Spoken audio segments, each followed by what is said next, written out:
Kenyan presidential candidate Raila Odinga rejects provisional election results as the Electoral Commission reports incumbent President Uhuru Kenyatta has taken an early lead.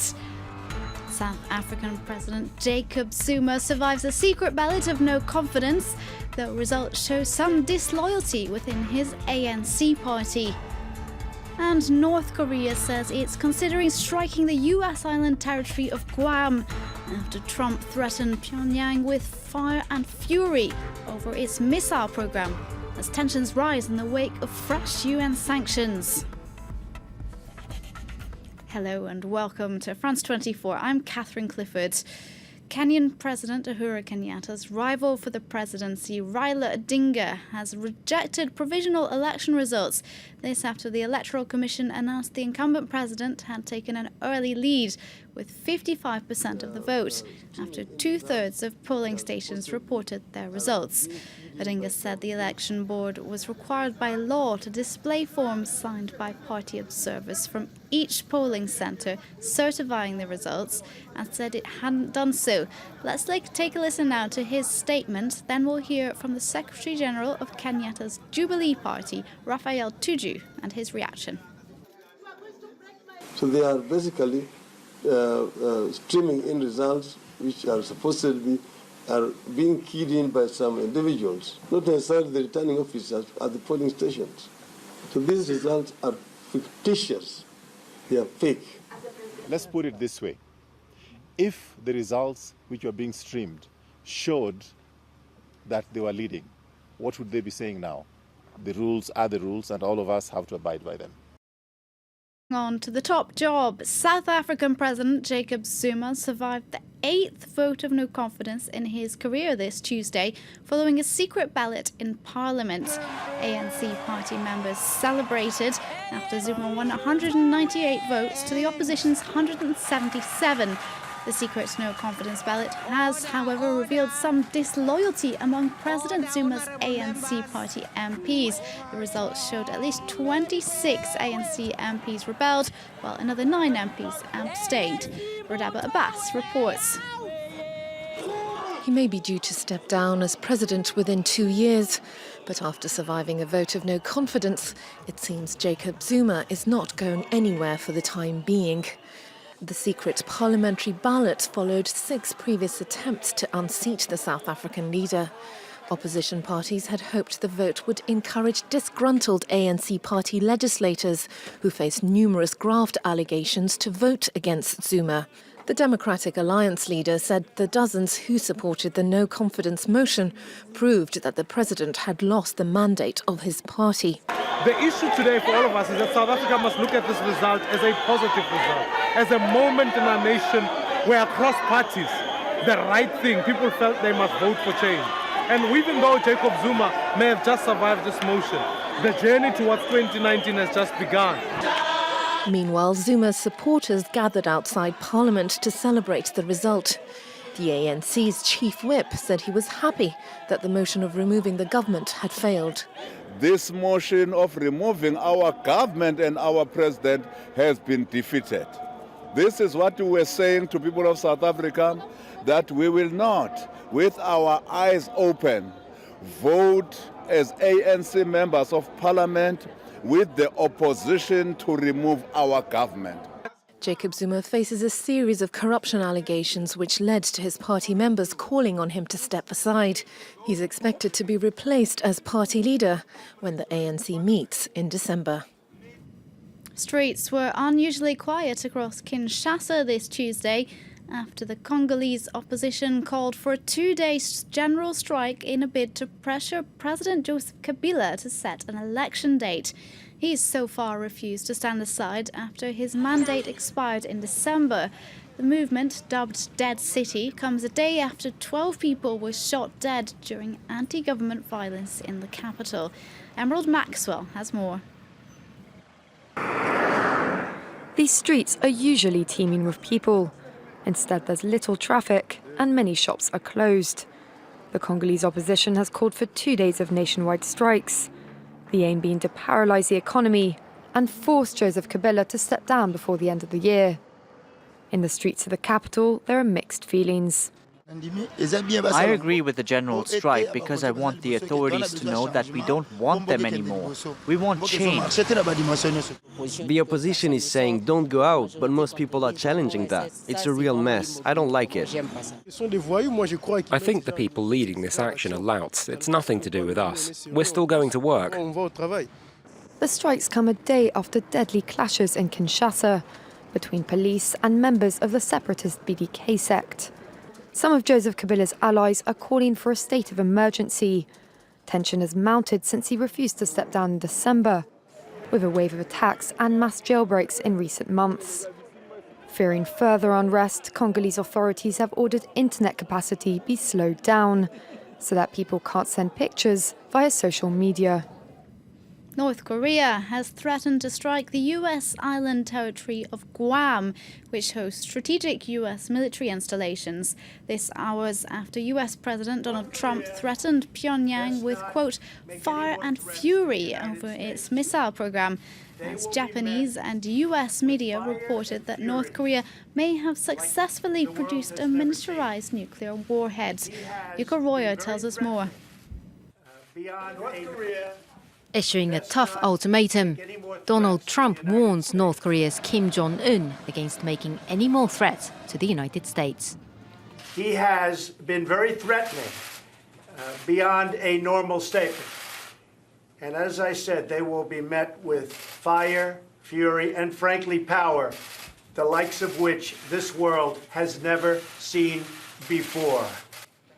The message marks a sharp rise in rhetoric from Washington. Previous administrations have focused on finding diplomatic solutions, although the Pentagon had said military action is never off the table. The US president's comments come as the Washington Post reported that officials now believe North Korea has successfully produced miniaturized nuclear warheads that can fit inside a missile. Japan's defense ministry also said in its latest annual report that it's possible Pyongyang has already developed small nuclear warheads. The threat of North Korea's ballistic missiles has reached a new level. In addition to reinforcing our regional defense capabilities against ICBMs, we think that we need to work on defense programs in space and in cyberspace. Despite crippling sanctions, North Korea's nuclear program appears to have advanced rapidly in recent months. The reclusive state carried out 2 nuclear tests and fired more than 20 missiles in 2016 alone. Its most recent missile launches, 2 last month, have prompted the UN Security Council to impose fresh sanctions that could reduce the country's export by a third. Pyongyang remains defiant, saying it's carefully examining a plan to strike the US Pacific territory of Guam once its leader makes a decision. An earthquake measuring 6.6 in magnitude has hit China this Wednesday, striking a remote part of the far northwestern region of Xinjiang province. Authorities said there were no villages within 5 kilometers of the epicenter.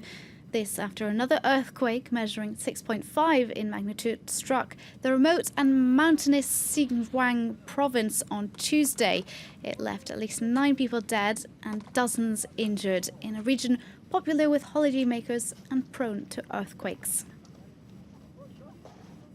A group of 17 nations in the Americas have called on Venezuela to scrap its new constituent assembly and free political prisoners. This after the new assembly passed a decree declaring itself superior to all other branches of government this Tuesday, allowing the pro-government body to bypass the opposition-controlled National Assembly. President Maduro describes the Constituent Assembly as the country's only hope in restoring peace and stability, while the opposition call it a power grab. And Yemen's National Blood Bank may be forced to close after medical charity Médecins Sans Frontières decided to end 2 years of support for it. After 2 years of civil war, blood transfusions are in high demand in the country. The UN World Health Organization has said it's trying to send in further supplies to pick up the shortfall, as Alexander Orkot reports. Volunteers are still turning up to donate blood, but without sufficient funding, Yemen's National Blood Bank is at risk of closing down. The decision could have disastrous consequences in a country where much of the infrastructure, including the health system, is crumbling amid a 2-year civil war.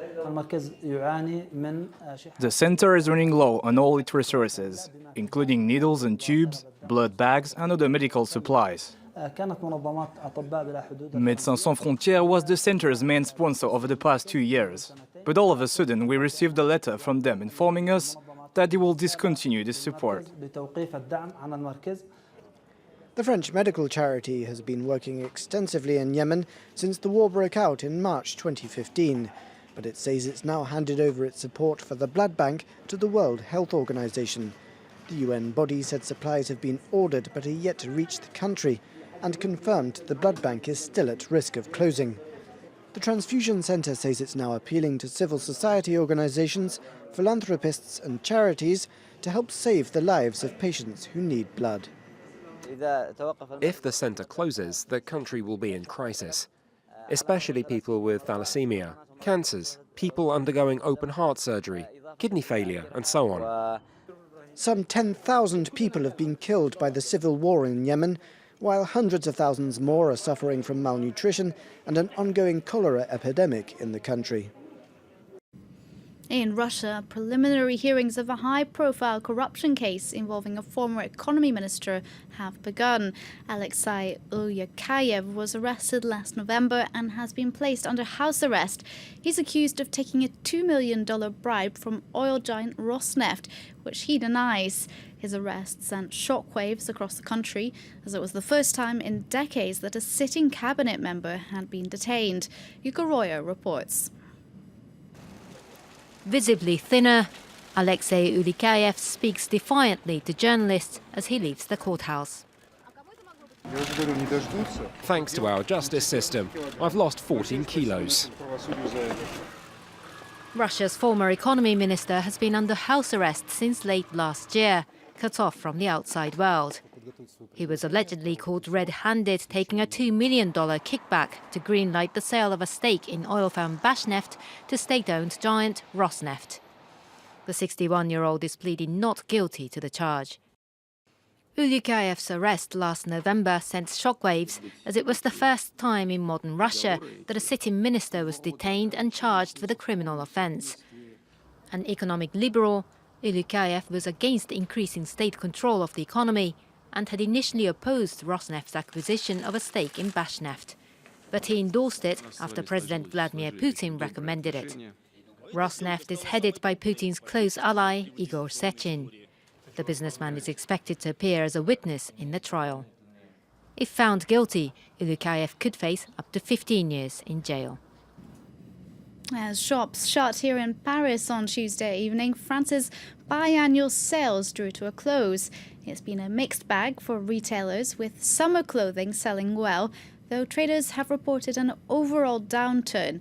The industry is penned in by laws regulating the sales period, although the government is considering changing the rules, as Nadia Massi explains. 50 or even 70% off. Prices slashed at the end of France's summer sales. Shoppers took advantage of the last few hours before the stores closed to hunt down some final bargains. I'm buying a pair. I'm very happy. I'm taking advantage right up to the last minute. For retailers, it's not been an easy season. Shopper numbers are down 1.3% compared to last year. Although a spike in interest at the beginning of the summer meant the sector could have fared worse. The weather was very good at the beginning of the season, so customers have been buying their summer clothes and shoes. The overall downturn poses a challenge for retailers, who under French law can only hold 6-week sales twice a year.